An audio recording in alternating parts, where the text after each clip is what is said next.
You're listening to Legally Blissed Conversations.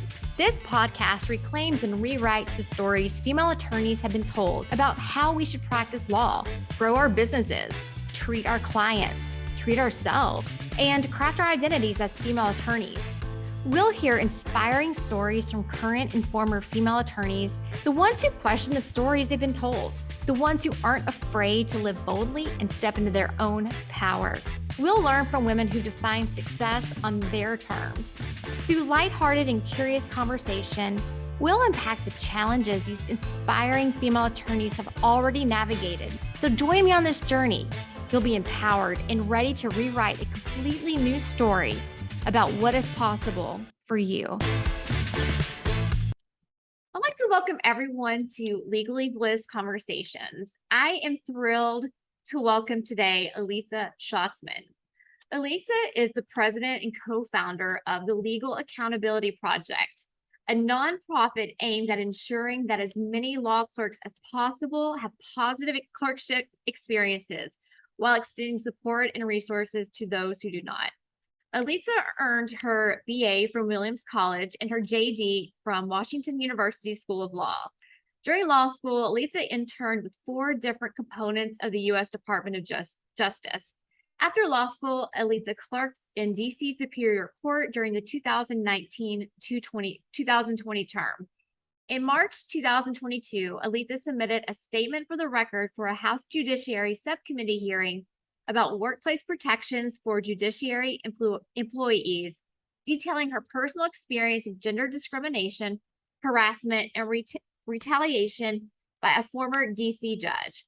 Aliza regularly writes and speaks about judicial accountability, and she has been published in numerous forums, including the UCLA Journal of Gender and Law, the NYU Journal of Legislation and Public Policy, Above the Law, Law 360, Slate, Ms. Magazine, and Balls and Strikes. Welcome, Aliza. I am so happy that you're here to talk with me about your story. Thanks for having me on the show. Yeah, so let's go back just a few years. Why did you go to law school? So I went to law school because I wanted to be a reproductive rights litigator. During undergrad at Williams College, I interned at Planned Parenthood and the National Women's Law Center. And I'd always had like a strong sense of moral outrage, particularly on injustices affecting women. And I was just really moved by the personal stories I heard.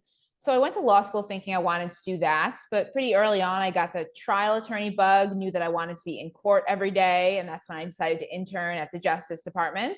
Did a couple more internships after that and really just decided that I wanted to be a homicide prosecutor in the DC U.S. Attorney's Office. Wow. So after you graduated from law school, what was your next move? After law school, I clerked in DC Superior Court during the 2019 to 2020 term. And I selected the clerkship. DC Superior Court is DC's local trial court, even though our judges are Senate confirmed, which makes them unique within the judicial space. But I knew that DC AUSA has appeared before DC Superior Court judges, and I thought I'd get a really good crash course in trial lawyering and judicial decision making. And I, like a lot of young attorneys, kind of was told in law school that this would create a lifelong mentor-mentee relationship between myself and the judge, and that he would nurture me throughout my career and help me advance. And that did not happen, unfortunately. Everything would be like daisies and unicorns, right? But that's not really what happened.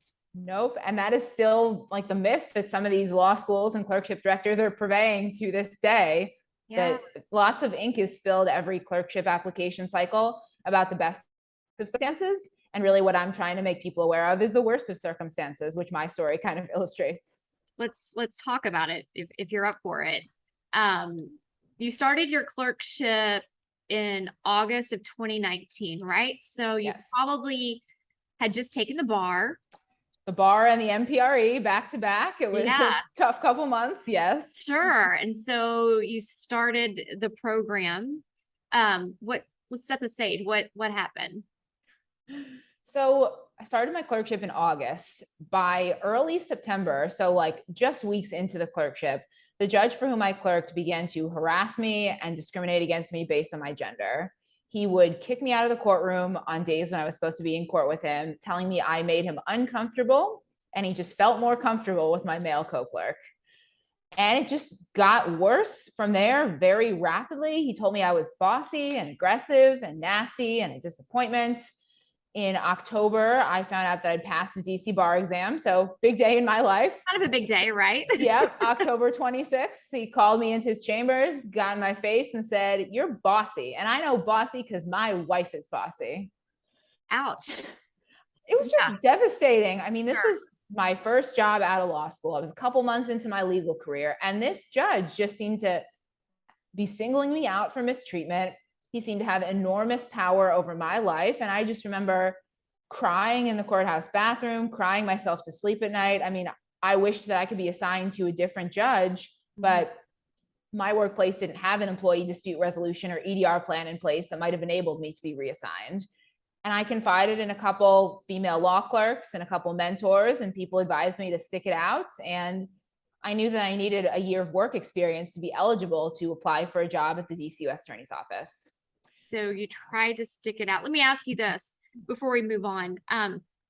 Were you keeping a record of what was going on at that time? Like, were you kind of taking notes? Like, did you have like your private kind of notebook or journal or place that you were keeping a record of everything that was going on? And would you recommend something like that for someone who could be currently experiencing something? That's a good question.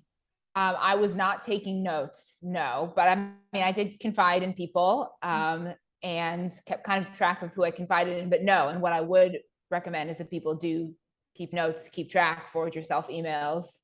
So That's a good idea. Yeah.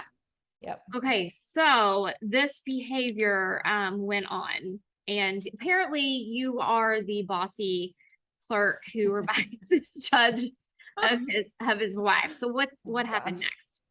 COVID? Yeah, COVID. Yeah. So I talked to a mentor about this, like in that period, and he was like, "Well, maybe you'll get to finish your clerkship like remotely, and he will just leave you alone." And well, I mean, he ended up ignoring me for 6 weeks. So calls, texts, emails went unanswered. It was enormously difficult to do my job without a supervisor to like answer questions or provide guidance. And then finally, he calls me up in late April of 2020. And he says he's ending my clerkship early because I made him uncomfortable and lacked respect for him, but he didn't want to get into it. And then he hung up on me. No email, no like written type of correspondence in that situation. It was a phone call.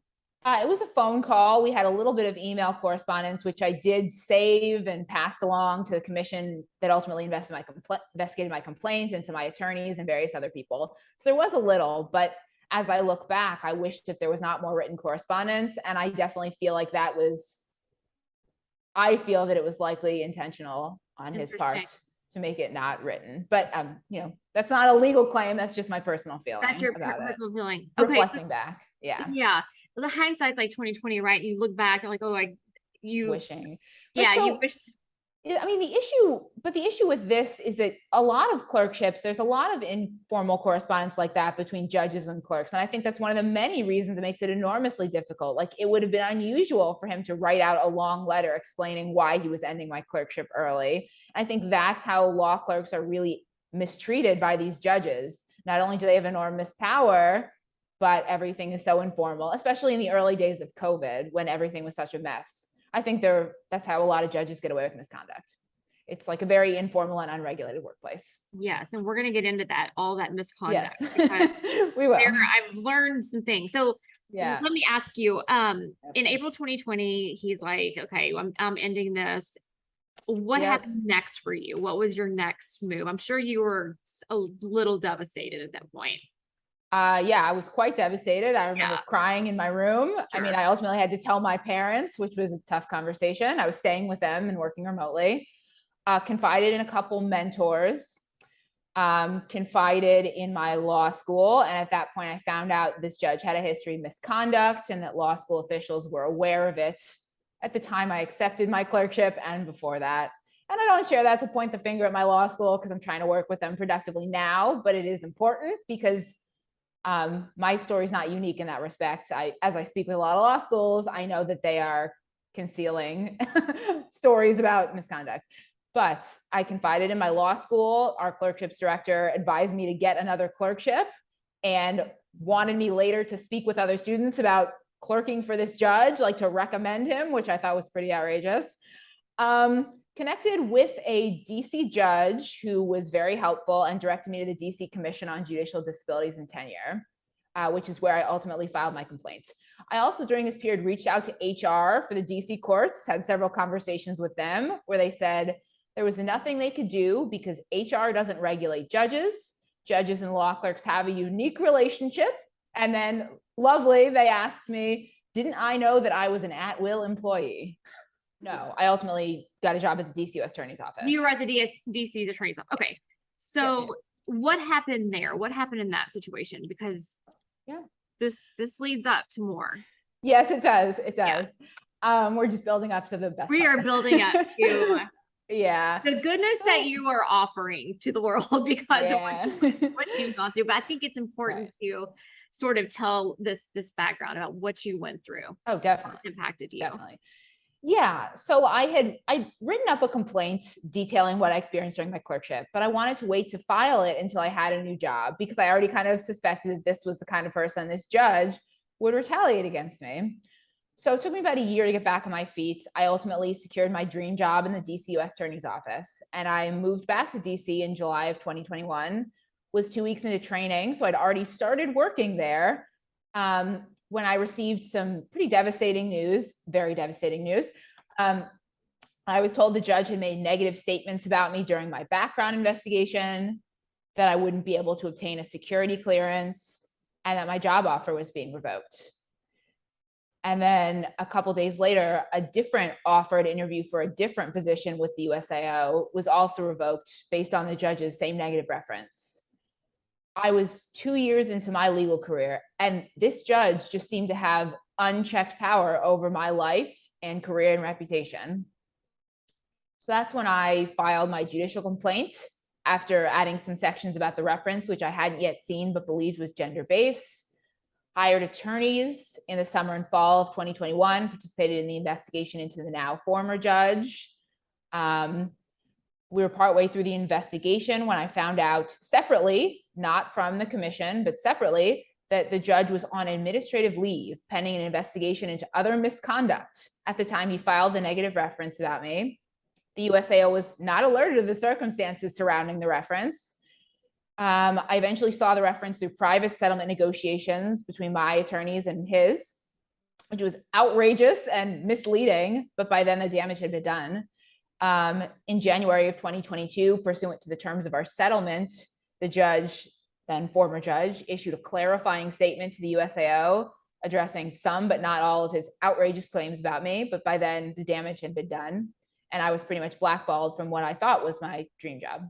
Like all of this that you've gone through is the impetus for your legal accountability project. Yes. You saw that there was so much power disparity in like with your experience with this judge, and then your next position, and then obviously like trying to wrangle some type of settlement, I'm sure.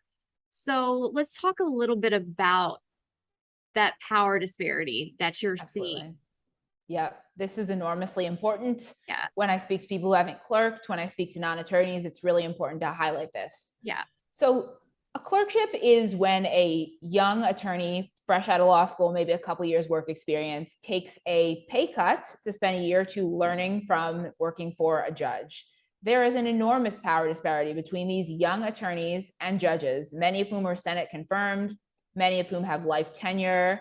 They are exempt from Title VII. There are no enforced workplace protections. They are never disciplined. They are never removed from the bench. And these judges just have enormous power and influence over their clerks and former clerks' lives. Mm-hmm. Law clerks work long hours behind locked doors in stressful circumstances between 2 and 4 clerks, maybe a judicial assistant, and this powerful judge work together in close quarters.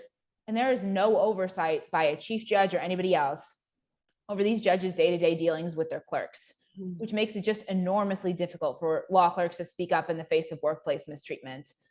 And in addition to the really like egregious types of retaliation, the things I highlight in my own story, there's also the more insidious ways that judges can undermine their former clerks, like gossip, circulating false rumors around the courthouse, talking to legal employers informally. There are so many ways that a malicious judge out to undermine a former clerk can do that and really get them blackballed from their dream jobs, get them blackballed from the legal profession entirely. So, yeah. So one thing I think is really interesting here that you talk about is where you are actually physically kind of isolated. Like you might talk yes. about this isolation, and it's not a metaphor, right? Like you can really be physically isolated. So can you tell me a little bit about your experience with that and what that was like? Yes, I remember that very vividly. So it was myself, a male co-clerk who was conveniently out of chambers whenever the judge was mistreating me. Yeah. And this judge, we had no other clerks, no judicial assistant. It was just the three of us. And typically what would happen is the judge would have me stay late until my co-clerk had left so he could yell at me when there was nobody around to witness it. I remember a couple instances going upstairs to another judge's chambers to confide in the clerks. We were about to move calendars, which means we take on a new judicial assignment. We were going from criminal to family court, and we were switching folders. And I just remember collapsing in this pile of boxes and just starting to cry.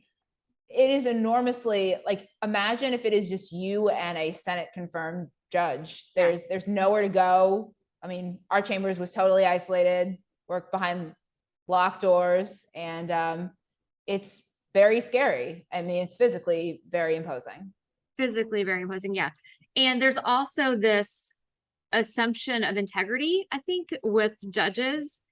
People Yes. think that, oh, well, it's a judge and they're going to be on wonderful behavior, but that's not necessarily the truth. Yeah, there's this myth that judges can do no wrong. And we've been taught since law school that judges deserve absolute respect and total deference. Mm-hmm. And while, I mean, if you are an attorney or a litigant in the courtroom, you should absolutely, respect the judge. That's the extent of it. If somebody is mistreating you, the idea that you would just stay silent in the face of that because this person is a judge, but yet that's what we're told. That's what attorneys tell us. There are lots of attorneys right now who heard my story, who know me, and who still believe that the right professional decision would have been not to report. It tarnishes my reputation when I speak publicly, all kinds of ridiculousness, particularly from female attorneys, just lots of, yeah.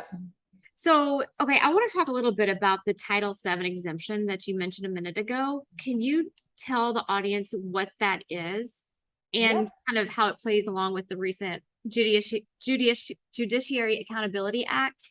I know that you've been very supportive of that, and I'm curious what the status is as well. Yes. So the entire federal judiciary is exempt from Title VII of the Civil Rights Act of 1964. That means that law clerks and federal public defenders cannot sue their harassers and seek damages for harms done to their lives, careers, and future earning potential.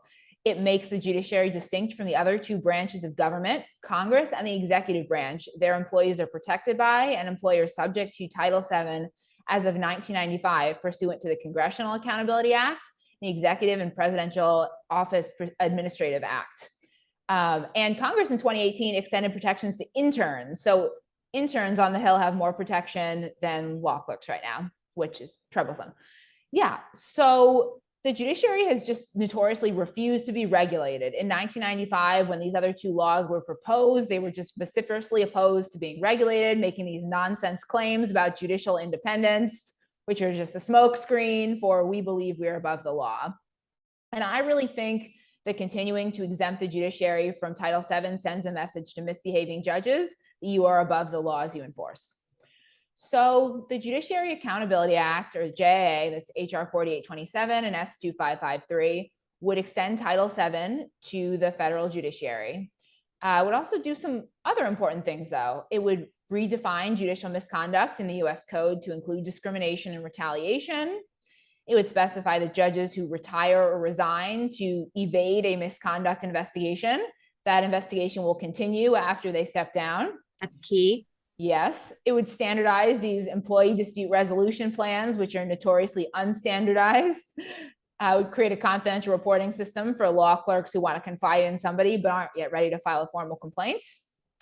And it would impose some data collection requirements on the judiciary, requiring them to report the outcomes of judicial misconduct complaints, the lack of diversity in law clerk and federal public defender hiring, and it would require them to conduct a workplace culture assessment, which they've been just notoriously unwilling to do, which I believe is a red flag that they are covering up some misconduct. There's some stuff they don't want publicly shared. So we do a lot of important things. It's not perfect, but it's important legislation. I've been advocating for it since the House Judiciary hearing in March 2022, where I submitted written testimony. And I'm also advocating for an amendment to cover the DC courts and other Article I courts, which are currently not covered under the bill. So what is the status of that right now? Yeah, so the House hearing went well. It has about 26 co-sponsors in the House. We're hopeful there'll be a Senate hearing in the fall, but that's not confirmed yet. It has only about 6 co-sponsors in the Senate, but there are definitely more Democratic and Republican senators who are supportive of it than is reflected in the number of co-sponsors. And I mean, we'll see. It's an uphill battle. The judiciary is a weirdly powerful lobby considering how small they are, but law clerks are a less powerful lobby, especially because they are quite fearful or actively silenced by members of the profession. So I'm trying to be a voice for them, and we are hopeful. I mean, it is beyond time. And I know that Congress is busy, lots of stuff going on, but law clerks cannot wait another year for these urgently needed reforms. And that's why I think it's so important for me to share my story and put personal story on abstract issues like what is judicial accountability, what is judicial misconduct. Well, I think my story illustrates a lot of that and why these protections are so urgently needed. Okay, so Aliza is not the kind of person, you're not just going to sit back and wait for these things to happen. Definitely not. Nope, I'm an aggressive, bossy woman, and I'm you are an aggressive, bossy woman. So let's talk about the Legal Accountability Project. Yes, here we are. So after the March 2022 hearing, I received a really positive response to my statement and my story. And I'm very grateful because I know previous law clerks who've spoken out, the response hasn't been so uniformly positive. Wow. So yeah, I began kind of tossing around some ideas for ways to further the advocacy work with my friend, law school classmate, and now co-founder, Matt Goodman. And eventually the Legal Accountability Project was born. We launched officially on June 1, 2022. And we basically seek to ensure that law clerks have a positive experience and then extend support and resources to the ones who don't. The Legal Accountability Project is the resource I wish I had when I was a law student applying for clerkships, a law clerk facing mistreatment and unsure where to go for help, and a former clerk engaged in the formal judicial complaint process. Okay, so you have 2 initiatives. Yes, we do. 2 major initiatives in collaboration with law schools beginning this fall, and we are actively looking for our law school partners right now. So the first is a centralized clerkships reporting database, and it will really democratize information about judges. And I should probably back up and kind of explain the process by which people get clerkships. Yeah, that would be wonderful. So right now, there is no way for law clerks, law students, prospective clerks, to watch out for judges with a history of misconduct. If you are looking to apply to clerkships, right now, you're relying on what are referred to as whisper networks, which means reaching out to former clerks who may or may not be willing to give you the true information about their judge, especially if the judge harassed them, especially if they're still practicing in the jurisdiction where he or she presides. So historically, the information just does not get shared between the law clerks with the info and the students who need the info. And I also see, as I'm speaking with law schools, these really problematic silo effects whereby a few law schools are harboring a lot of information about notoriously misbehaving judges. They may or may not warn students. I've had clerkships directors tell me they don't warn students. It's their policy not to, which I think is outrageous. And even the ones that do warn their students, that does nothing for the 100 other law schools worth of prospective clerks out there who are just unwittingly walking into a hostile work environment. And we're not saying to law schools, turn over your proprietary information that helps students get clerkships. What we're saying is, if you have information about judges who are harassing their clerks, that information should be shared. And so we are trying to create a centralized mechanism by which every law student can watch out for misbehaving judges and know the good ones to apply to. our database will have law clerk alumni from the participating institutions creating an account with us and reporting anonymously on their judge and their clerkship. Good, bad, medium. We want to hear everything. And we don't just elucidate data on judicial misconduct, though that's certainly important, but there's other stuff you want to know before clerking. Has my judge provide feedback? Does it give me a lot of writing experience? Does it give me courtroom experience? Can I take vacation? All kinds of things that need to be shared. Sure. So law clerk alumni will be reporting into the database. And if your law school is participating and you are a law student considering a clerkship or a judicial internship or externship, you can read all the reports, not just the reports by your alumni, but also reports by all the other law clerk alumni. There are a few schools that maintain some sort of internal database of post-clerkship surveys, but these law schools understand they are not capturing the scope of the problem. That law students are historically unwilling to report back to their law school on their negative clerkship experience. And right now, we hope to supplement law school's existing resources. 5 years from now, we hope every school will participate and will supplant all of their resources. And we will be the database for misbehaving judges, good judges to apply to, the resource for clerkships. That is our database. Okay, I love this, right? But this is coming from someone who had, a similar experience as a young lawyer, not in a clerkship capacity. And I definitely understand and appreciate the need for this. I'm curious what kind of resistance you're getting. and you smile really big because I know it's happening, right? There's got to be some resistance by the judges. So what's going on? Let's take a quick pause for a message from my sponsor, Prominent Practice. Are you thinking about a career transition from big law or partnership to a solo practice, selling your practice, or maybe you're launching a project unrelated to law? Whatever the reason for your transition, you'll need support along the way. Enter Prominent Practice, an executive consulting and marketing firm specializing in branding, positioning, and reputation management for transitioning attorneys. Founded by a female entrepreneur who spent a decade building smart digital platforms for thought leaders before pivoting to focus on high-end service providers who were preparing for successions, mergers, and acquisition events in their businesses. If you're thinking about making a big business move, don't risk losing the ability to leverage the reputation you've spent your career building. Let Prominent Practice be your guide. Visit prominentpractice.com/blissed for an exclusive introduction. I mean, it's actually not from the judges. I mean, I speak with a lot of judges who are very receptive. I think there's a generational, challenge. I mean, the younger judges really get it. They are excited. Some of the older ones are more resistant. But no, I've received a lot of support from judges.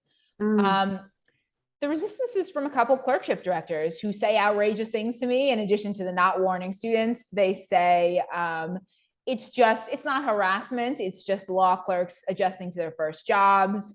We don't need your project. We know about all the judges. We're blessed to only work with good judges in our circuit. All our students have positive experiences. Yes. And then the worst one was recently someone said, we don't want to undermine the good work that NALP and the ABA are doing on this issue. Well, I've spoken with NALP and the ABA, and while they're wonderful organizations, neither is doing anything to assist with the mistreatment in the clerkship workplace. So these are all kind of like smokescreen nonsense statements from a handful of clerkship directors. And it's, when I hear that, I just really feel sad for the students who are going to go another year without these resources. And we will be at all of those campuses in the fall, talking about the scope of the problem, talking about our resources. And what we're already seeing is we're galvanizing student support. We speak to lots of student leaders who are excited to engage with us and want to go with us to the administrations. And we're already seeing that. So yeah, I mean, the resistance has been from a small handful of folks, and there really seems to be a disconnect between deans of career services who are great and are very willing to engage with me, and then clerkship directors who sometimes, really conform to the stereotype that their job is to funnel as many students into clerkships as possible. Good, bad, dangerous, career ending, whatever. It's just about the numbers. And it makes me really sad because I started writing and speaking about it when I'd only spoken with a couple and suspected there were patterns. 50 deans and clerkship directors worth of law schools later, I see strong patterns Strong about patterns. this. Yes. Yes. Fascinating. It sounds like you're going to have a really busy fall 2022 traveling to these different law schools. We are. We're going to between 20 and 30 law schools, and then we're doing some Zoom events in addition, and we'll be at more campuses in the spring. So yes, we're going to be busy, but I think it's important to be there in person and to talk about these issues. So yeah. Okay, so let's talk about the receptiveness of most law schools. It sounds like there is a little bit of resistance from a very small handful. So what are your thoughts on approaching those going forward? You mean the resistant ones? Yeah. Yeah, so we will be circling back with them next year in conjunction with the student leaders who will have engaged with me, learned about these initiatives, heard me share my story, and we will be working with the student leaders who are already demanding these resources. I mean, I talk to a lot of student leaders and they get it immediately. They know that this is an unaddressed issue and they know that these resources would be enormously valuable. And I mean, they understand immediately that if a judge, whatever law school you go to, no matter how highly ranked, no matter how robust and prestigious the clerkship program, the information your alumni can provide, there's a ceiling on that. And it is, where do we send clerks? Yeah. Law students understand that. And what I try to say to more recalcitrant clerkship directors and administrations is this: I'm not trying to dissuade anyone from clerking. I'm trying to encourage you to prioritize positive experience over prestige. And the two are not at all mutually exclusive. And then what I explain is there's a large segment of the law school population, historically marginalized groups, women, LGBTQ folks, non-white folks, who ultimately decide not to clerk because this is an unregulated, hostile, dangerous work environment. You could get that enormous swath of your law school population to clerk and really raise your clerkship numbers. You will not be like precluding folks from clerking. Perhaps there are a few judges we should, dissuade everybody from clerking for, and I suspect our database will reflect that. But yeah, it's about protecting the next generation of clerks. It's about ensuring their workplaces are safe. And it always troubles me when I hear crazy statements from administrators, clerkship directors. And at some point, I think that law students, the thing is, I think that law students are already very aware that there's a disconnect between what clerkship directors are saying and what they actually need. And it's really about making public that disconnect. Yeah. So let's talk a little bit about your second initiative, the workplace culture assessment. So how does this tie into the first initiative, the centralized clerkship reporting database? Yes. So the clerkships database, we're going to have participating law schools send that survey link to the past 10 to 20 years worth of law clerk alumni. We're going to have yes, to the extent they maintain that info. There are some newer law schools that are very excited to work with us, and we'll work with them on that. We just want to get as big of a data set as possible. We're going to be doing the same thing with the workplace assessment, having law schools send it to the past 10 to 20 years worth of law clerk alumni. And this is a climate survey. It's going to finally answer the question, how pervasive is harassment in the judiciary? It's definitely modeled off of ideas put forth in the Judiciary Accountability Act, where they talk about a workplace assessment. The issue is the judiciary has historically refused to do this. So we're just picking up the slack for them. And should they change course and decide to conduct one, I'm happy to compare data. But the issue is they're not going to report all the results publicly, especially if they make the judiciary look bad. We'll be reporting ours publicly. It'll be both state and federal. We're going to elucidate data on the types of clerks facing mistreatment, the availability of resources in their courthouses, and their concerns about reporting to their law schools and to the judiciary, because there is an enormous disconnect between the number of law clerks facing mistreatment and the number that law schools, keep track of. Certainly a disconnect between that and the number that the judiciary keeps track of based on formal complaints filed. So yeah, that's our workplace assessment.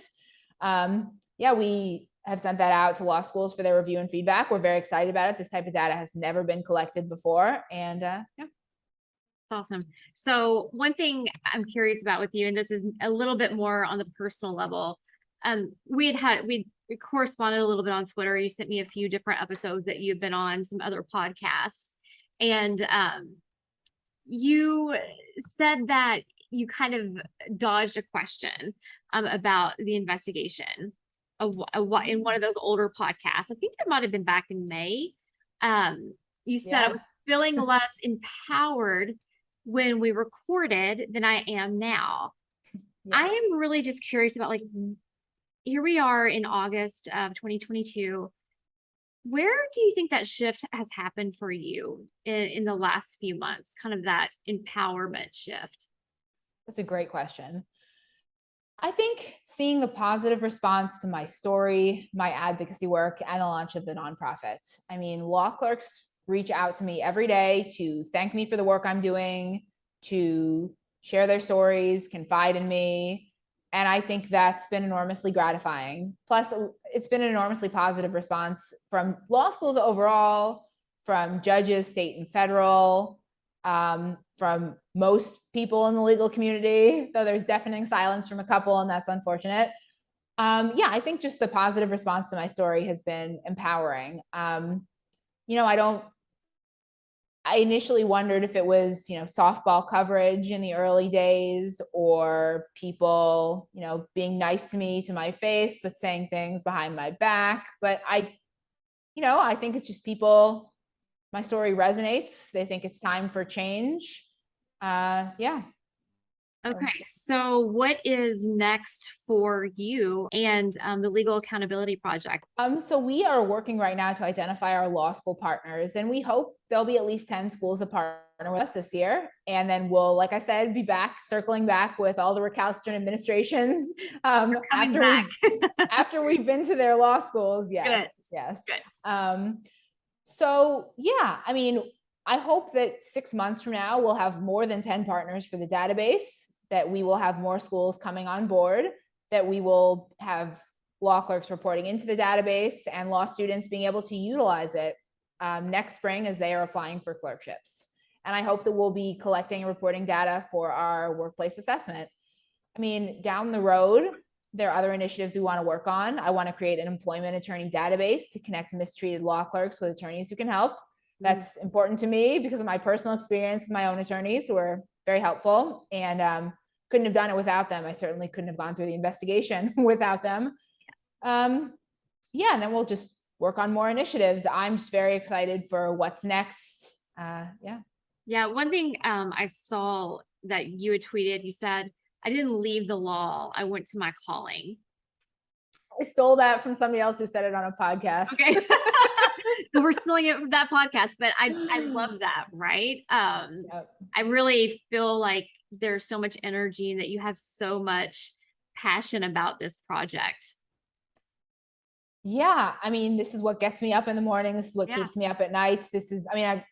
I did not think when I was a law student or a law clerk that I would spend like 24 hours a day, 7 days a week talking about judges and clerkships. And yet here I am. And yeah, here you are. But think about, like, so many people that you're going to help. And it's unfortunate that you've had the experience, but you're obviously taking this, the challenge that you went through, and you are seeking to help other people, your experience. Definitely. I don't want anyone else's clerkship reality to be my clerkship reality. Right. And I mean, when I think back to the criticism I faced when I was a law clerk, that I was aggressive and bossy, I mean, those are things that, if I were a man, I would just be called assertive. But A leader. being aggressive, being a leader, yeah. But law clerks need me to be that way right now. I mean, I wasn't going to change my personality for the former judge anyway, but Sure. they need me to assert myself and just barge into a Zoom with the Dean of Career Services and tell them what needs to be done.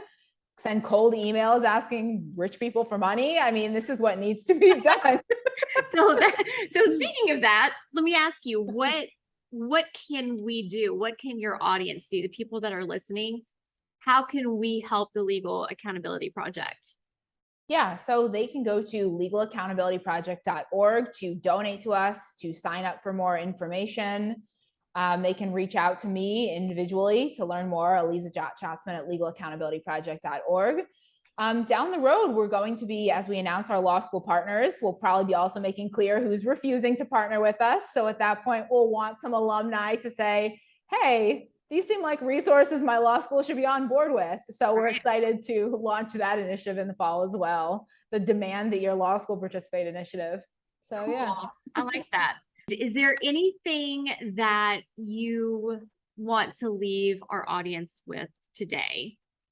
Yeah, I mean, I'll give a word of wisdom and then I will also leave the audience with something. I mean, in terms of wisdom, assert yourself, go after what you want. If you see a need, if there is an issue that needs to be addressed, just go after it and tell people what you want, what you need, and explain why. I mean, delineating like issues that need to be addressed and how to address them is enormously important. Just go after it. I mean, this is my passion and I'm glad that I quit my job to get this nonprofit up and running. And then the other thing I'd like to leave people with is that judicial misconduct is pervasive and persistent. And for every law clerk who speaks out, there are just so many in state and federal courthouses across the country who are suffering in silence, who will never speak out. I receive outreach via LinkedIn and Twitter and email every day from mistreated law clerks sharing their stories. And I think particularly for some of these clerkship directors and administrators who are on the fence about participating, I receive disproportionate outreach from your alumni sharing their stories. That's fascinating. Yeah, this touches everybody, whether you clerked or not, whether you look back on your clerkship fondly or not, whether you're an attorney or not. It's time for just everybody to get engaged on these issues.